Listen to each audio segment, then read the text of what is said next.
it definitely was a taxidermy part of his life that gave him that close-up of every bird that he probably drew, or most of the birds that he drew. The time he spent studying study skins gave him the ability to recreate his artwork to look natural. And through years and years and years, then you might see something, and because of your experience being a taxidermist as well, you can probably draw a little bit better than you would have 10 or 20 years earlier.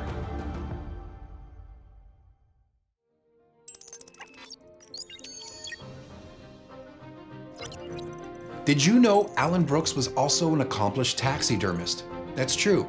His knowledge of bird anatomy wasn't just crucial to his art, it was essential to the scientific community. Today we're heading into the Canadian Wildlife Museum to meet the owner, Ken, a very accomplished taxidermist himself, who will show us how Brooks combined art, science, and craftsmanship in his work.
So Ken, thank you for allowing us to come down here.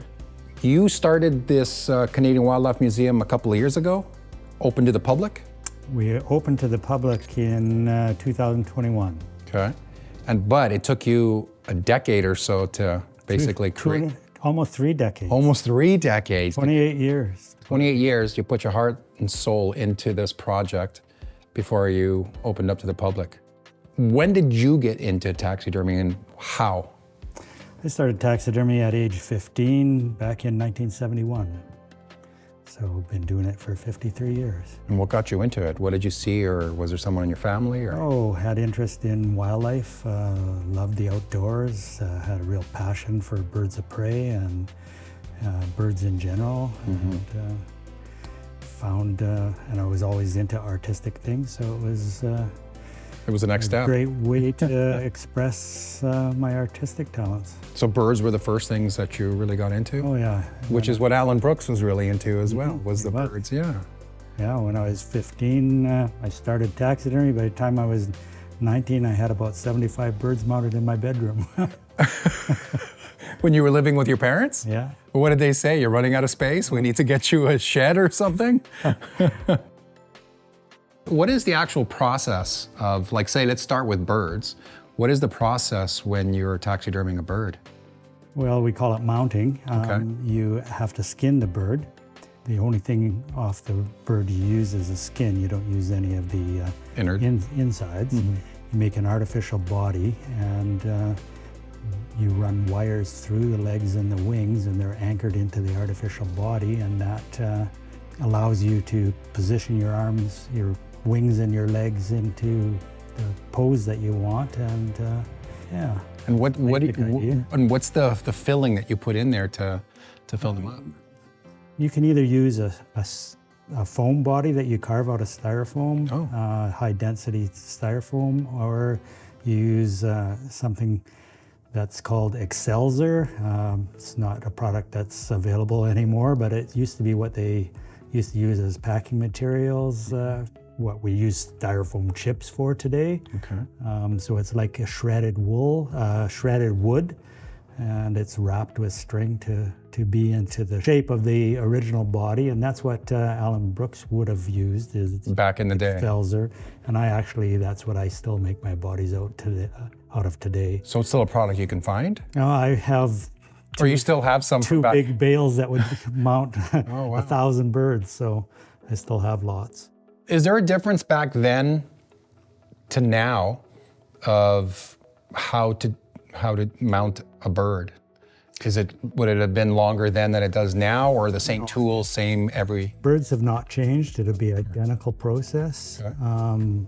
Big game animals, they have changed greatly, but birds still use the same process. Tools, everything would have been the same back then, or does? You don't need many tools, but Okay. just a handful. But back in the early years, like prior to 1920s, they did use arsenic in preserving animals, which hasn't been used since the 1940s. It's too dangerous. Yes, of course. And with yourself here now, how long would a process take of like just a regular bird? Nothing too big or anything. How long would the whole process take? Something like a great horned owl would take about 12 hours of time to mount. Some of the birds, like an eagle, could take 25 hours, 30 hours. Are you the kind of guy, if it takes 8 to 10 hours, would you go straight through from beginning to end, or you put her to sleep for a little bit and then start the next day? I used to always go straight through and complete a bird from start to finish, because when they start to dry out, then they're hard to work with. But in recent years, as I got older, I skin them one day and wash them, and then the following day I will dry them and mount them. And if you don't mind me asking, where do you find most of your animals? All the hawks, owls, and eagles are protected, so they are all roadkills that I actually had to purchase from the BC government. Oh.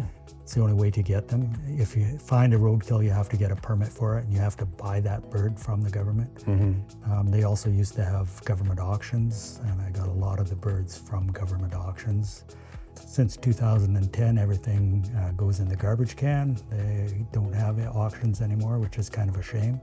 Well, back with when Allan Brooks was around, there weren't any auctions or anything like that. Would he have just shot the birds himself? Or? He would have shot them himself until about 1955, or I'm not sure the exact date, but in the mid-1950s, birds of prey were considered a pest, and you could shoot as many as you wanted. You could shoot 10 eagles a day if you wanted.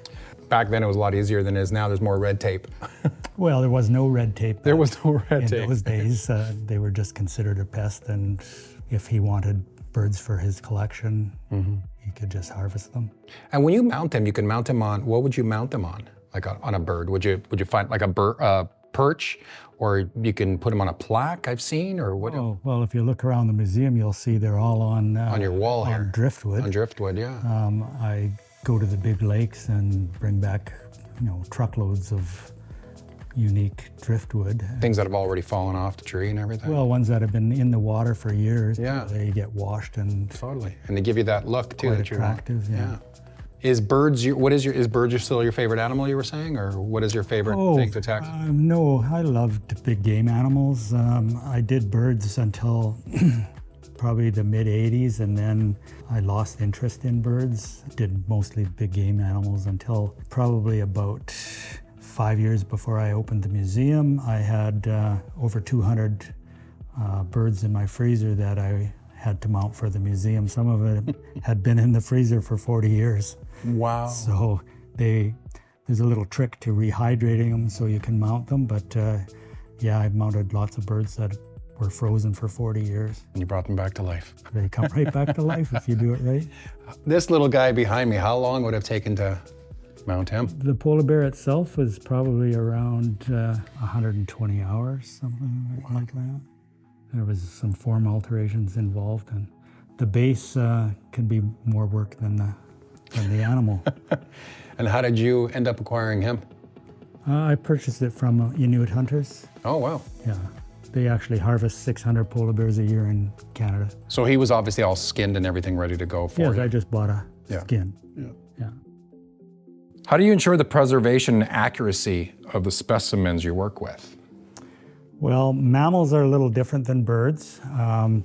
The skin has to be tanned, so it's a tanning process just as the same as what you would make leather shoes out of. You have to tan your leather. The fur is left on, and we use a polyurethane artificial form that is poured in a mold. We use plastic teeth, plastic tongues. There's a lot of toys are made. If you think about it. Glass eyes. Oh my gosh. And then the skin is, after it's tanned, it's glued and sewed in place onto the form.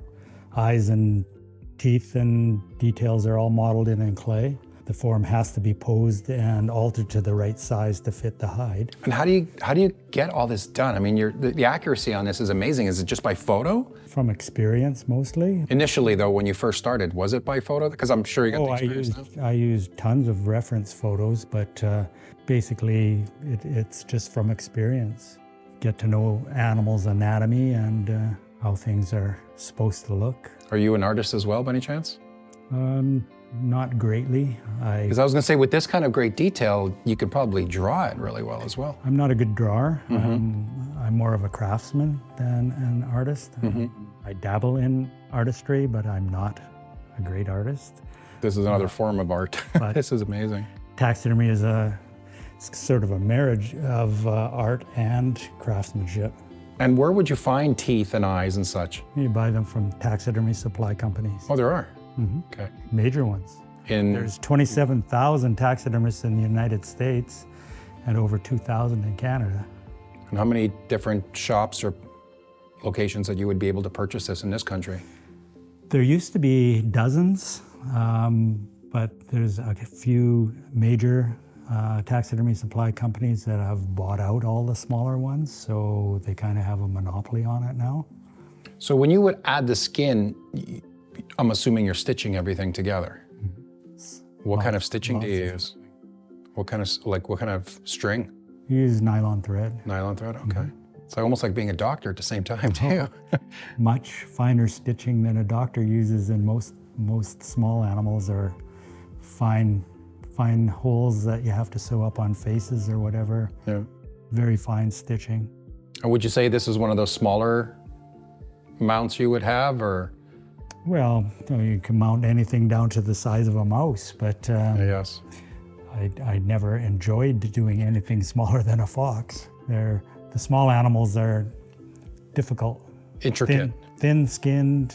Probably have to get one of those hats that you pull down, like what do you call it, like a jeweler has, that's got the big magnifying glass so you can see better. This is incredible.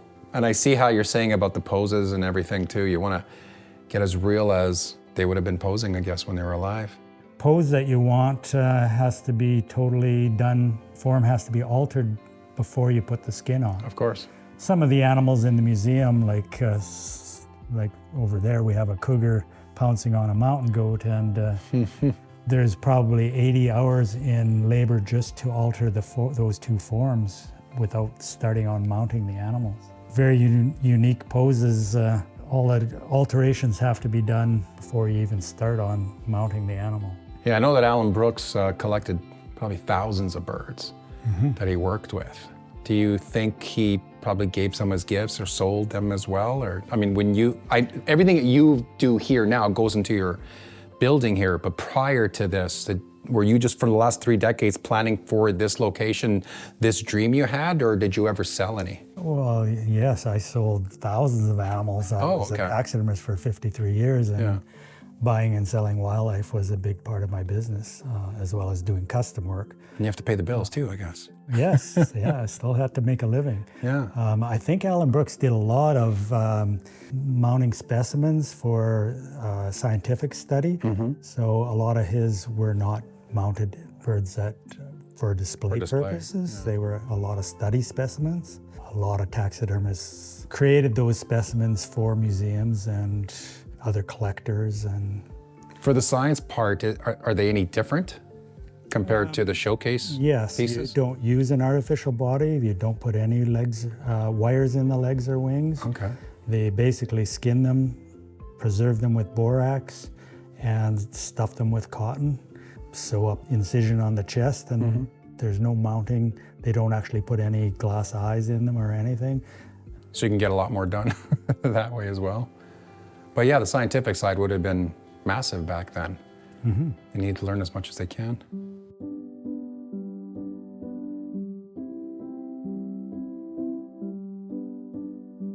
What is some of your most challenging aspects of what you do as a taxidermist? Life-size animals, mammals, the larger ones, can be a real challenge. Often the hide has to be fitted to the form 4 or 5 times to get the form to the right size. So form alterations can be quite intricate, time-consuming. So with the school groups, what do you hear a lot of the kids or even the teachers saying that they've never known before? Is there one particular thing usually that they say, oh, I never knew that? Oh, the younger... They might think they all have bones inside them and you just glue them together. Yeah, the younger kids, they're quite, they're more interested when they go through the museum. They're more interested in learning about taxidermy and how the animals are mounted than they are about learning about the animals. They're quite intrigued about taxidermy in general. Mm-hmm. So it's quite educational for them to learn that the animals are not just stuffed with some crunched up toilet paper. And that might sound funny, but the general public in general don't have any concept of how taxidermy is done. Yeah, that's what I thought.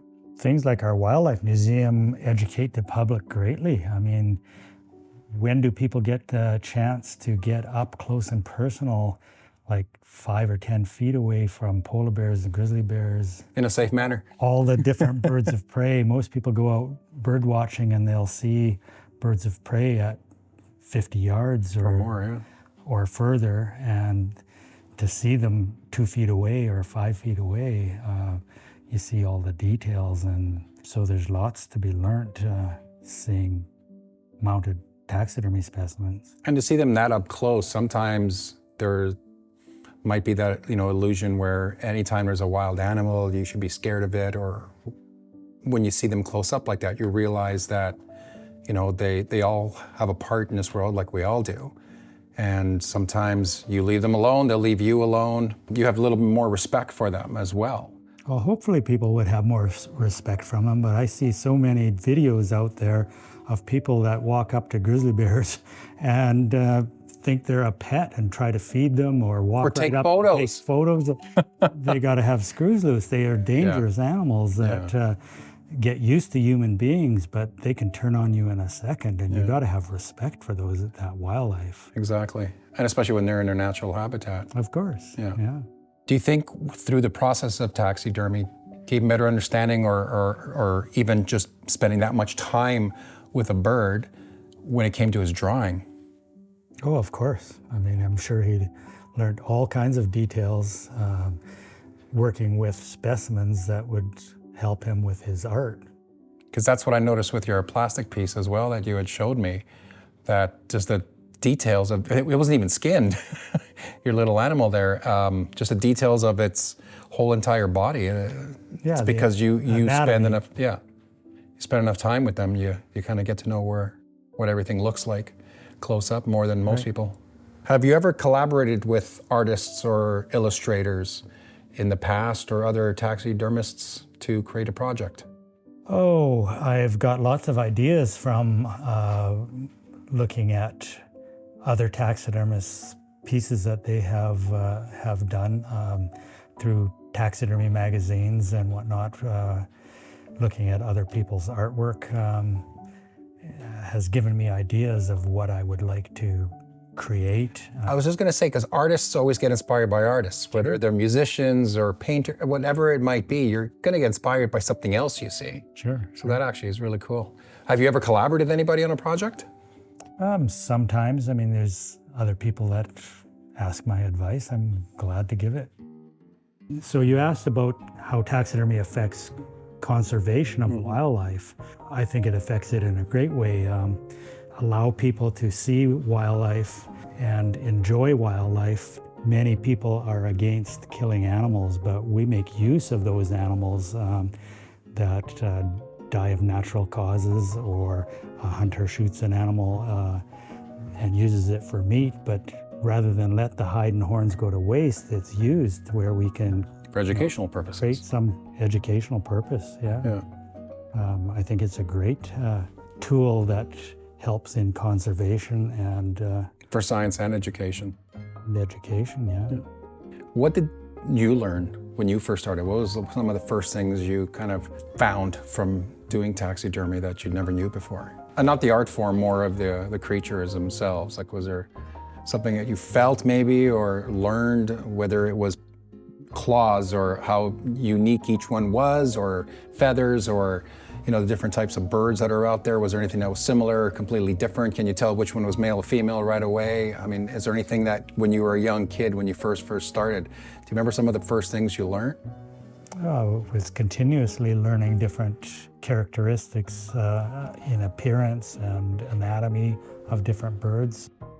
Something that I wanted to ask in the beginning was, when you first get your animals, you were mentioning that they're frozen?